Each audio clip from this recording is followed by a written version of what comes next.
I feel good. Yun na yung feeling mo. You feel good. Yun yung feel mo. Ayos. Ayos. Ikaw, Josh. What do you feel right now? Sinisipon. Napakasaya naman na ng mga kasama natin. Hindi, syempre, ano tayo, first of all, parang, siguro, dahil biggest anticipation natin ito, and lahat ng efforts binigay natin, I feel fulfilled kasi parang nalagpasan natin yung stage na yun.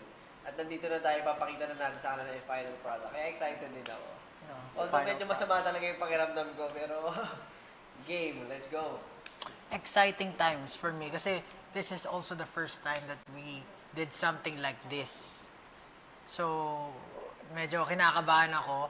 Nakita naman nila doon pa lang sa teaser natin, sa trailer natin, na talagang iba yung atake natin dito. Parang yung mga involved na tao dito, very passionate and talagang gusto ipakita rin sa buong mundo kung ano yung pwede nilang magawa. So, sana maging proud kayo dito sa ilalabas namin mamaya kasi kami.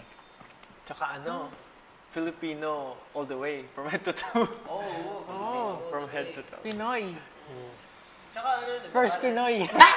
ang backstory nito, kung ano namin, ano talaga, sabi namin, it's either we go big or we go something, may ano lang tayo.